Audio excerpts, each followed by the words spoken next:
Tokyo is the current capital and largest city of Japan with a population of 37 million in the metropolitan area.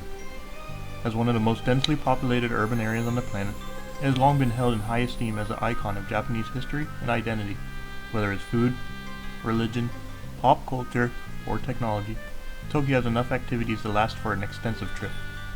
Even during a week-long trip, you will be hard-pressed to see everything in Tokyo, and I would recommend seeing other cities during that time as well, and you can always go back. Every region in Japan has their own unique style, and you may find certain regions you enjoy more. I recommend using Tokyo as a central hub for your visit, and you can take a few days here and there during your travels to continue exploring this extensive city, whether at the beginning or end of your trip. In this simple guide, I will introduce the major history and highlights of the city, and provide a few examples of linked activities that a hopeful visitor may undertake based on my travels to the country in 2019.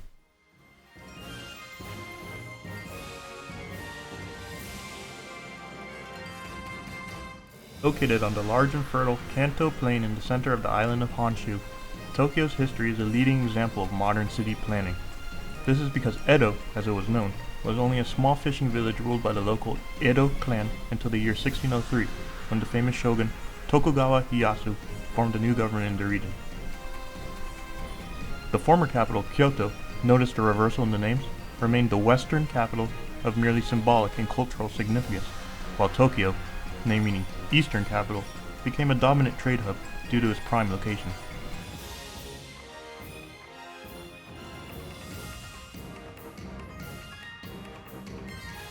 Mountainous terrain surrounding Kyoto was no longer needed to protect the capital city under a unified shogunate.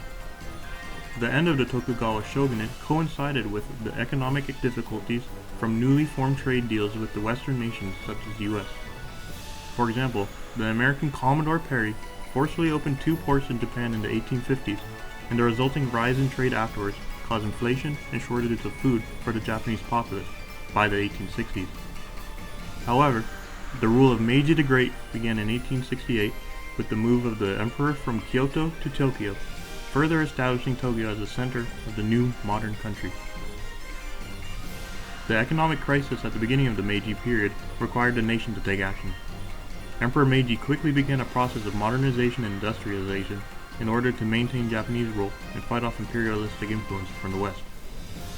No longer was this the isolated nation that it was in the past, and Tokyo was the new nexus between Japan and the West. By the early 20th century, Tokyo was the centralized hub of an industrialized nation and had developed to a level on par with other urban areas of the time. The resulting urge to modernize and become a major power also led to similar imperialistic tendencies to those nations Japan sought to defend itself against. This led to the Japanese Empire that swiftly dominated much of Eastern Asia during the early 20th century and culminated in World War II.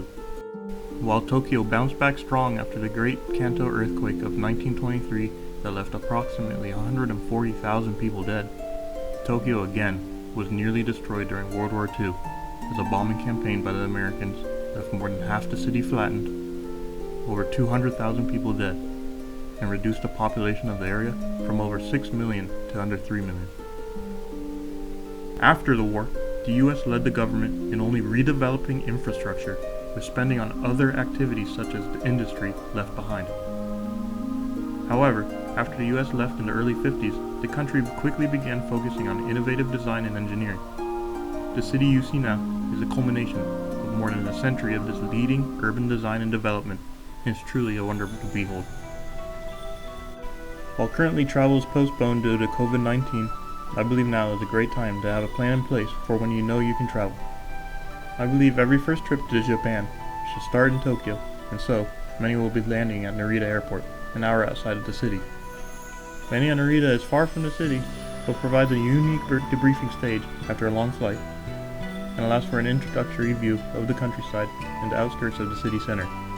There is also Haneda Airport inside Tokyo Bay, but prices are usually higher than Narita, and the airport is typically for domestic flights.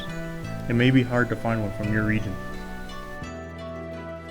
Depending on the length of your trip, I recommend foreigners getting a rail pass for use of rail infrastructure in Japan, as these passes are extremely good value, even if you stay close to Tokyo. I recommend checking out the JR East website for the Tokyo area, or the Rail Pass website for the whole country, and to see the wide range of options that are available for both length of stay and scope of travel.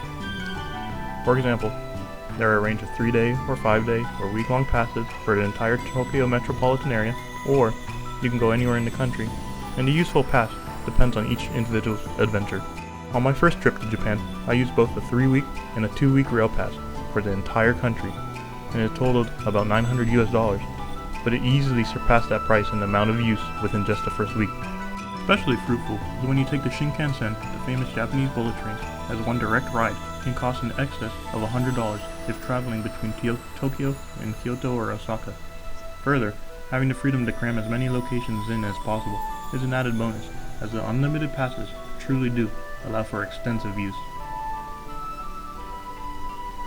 In the 5 weeks I spent with the JR passes, I was able to travel from the southernmost city of Kyushu, Kagoshima, to the northernmost tip of Hokkaido, the large northern island, and every prefecture in between. To put that in perspective, to get a train from the Shinkansen station in Kagoshima, Kyushu, to the Wakanai station in the north of Hokkaido currently costs over $500 for the day-long trip.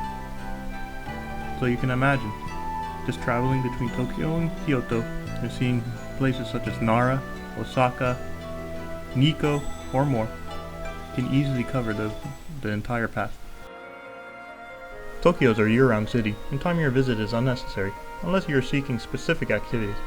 While summers are hot and humid, winters are quite fair, with temperatures rarely going below freezing to between December and February. My long trip to Japan was between mid-February and the end of March, and the day of arrival saw a slight sprinkling of snow that would melt on landing, a charming introduction in my eyes. By the end of winter, typically March, temperatures hover between 50 and 60 degrees during the day, and flowers begin to bloom in the city. I recommend late February in Japan, as it's not busy, prices are cheap, and the plum blossoms, easily mistaken for cherry trees, are blooming. By the end of March, the cherry blossoms begin to bloom, and tourists begin to increase in numbers, and the prices of lodging quickly follow. One may expect that one of the most expensive cities in the world would have equally expensive prices for hotels, but it's quite easy to find double or twin rooms for less than $75 to $100 per night, even in the busy time periods. It is also important to note that while some chains in Japan may be seen as cheap versions, such as motels in the US, the cleanliness factor is far higher in Japan. I would not worry about quality. If you are familiar with using motels in America, then chains like Smile Hotel, APA, or Dormy Inn all offer better quality and can be found for about $40 to $60 per night in most cities across Japan, even in busy areas. However, if you are looking for the ultimate quality, Tokyo does have its fair share of 5-star hotels for you to enjoy, including the Palace Hotel Tokyo, with its $400 or more price tag, with stunning views of the Imperial Palace grounds. For the ultimate budget or solo travelers, there are the famous capsule hotels or net and manga rooms, but I believe that with COVID, some of these options may have been closed, and I believe cheap hotels are well worth the money. Tokyo is famous as one of the food capitals of the world, and will be one of the reasons why you want to keep coming back to Japan. Any food you can imagine is available, but even the food from kombini, or convenience stores like 7-Eleven, Family Mart, and Lawson's, are perfect for good food at an extremely cheap price. 2 travelers can easily live off $20 per day when only eating at a kombini, but restaurants are often not too expensive, with meals for 2 typically between $10 and $20 in total. Of course, there are also a myriad of options, and I recommend checking out the Yurakucho area for some old-fashioned Japanese casual eats like ramen and sake bars under the train tracks. To work up a healthy appetite, there are many activities to do. I think the best way to first initialize yourself with the country is by arriving at Tokyo Station and taking a walk through Marunouchi Plaza, past the dominating skyline that surrounds the station, and down to Kyoko-Gaien National Garden at the front of the Chiyoda Palace, the imperial residence of the emperor. Walking around the moat will allow one to see the fascinating old style of castle moat wall fortifications with the backdrop of city skyscrapers. This contrast is the dominant force of modern Japan and allows for harmony amongst the cold, hard urban setting.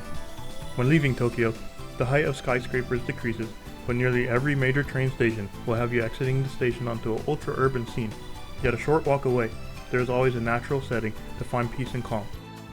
Next comes the highly recommended trips to the northeast side of the city, where Akihabara, Ueno Park, and Asakusa merge into a stunning mix of flashing neon lights, bright sakura blossoms, and a hint of a bygone age. If arriving in spring, make sure to stop by Ueno Park to join locals in Hanami, for the act of enjoying cherry blossom viewing season. Then make your way over to the local Asakusa district, where the streets have a feel of Tokyo from the 80s, or earlier. And the beautiful Sensoji Shrine is a must-see. After that, you can cross the nearby river, and you may start to see the famous Tokyo Sky Tree, the tallest building in Japan. While pricey to head to the observation platforms, there is a wonderful mall to explore in the lower levels, and the views of the Sky Tree from below are amazing enough for those on a budget. One other building with an excellent view is the Bunkyo City Hall by the Tokyo Dome, and almost 360-degree views of the entire region are available. While what I have covered is enough activity for 2 days, there is so much more to do. Another highly recommended activity is to take the Yamanote line over to Shibuya or Shinjuku, and then after enjoying the hustle and bustle of shopping, pop culture, food and drink, and more, head over for a relaxing stroll through Shinjuku Gyoen National Garden to find peace again. This land, the former garden of an Edo period daimyo, or lord, is an expansive space of landscape design, seasonal flowers, and tranquility. Those familiar with anime may recognize the park as the location for the Garden of Words by the famous movie director Makoto Shinkai.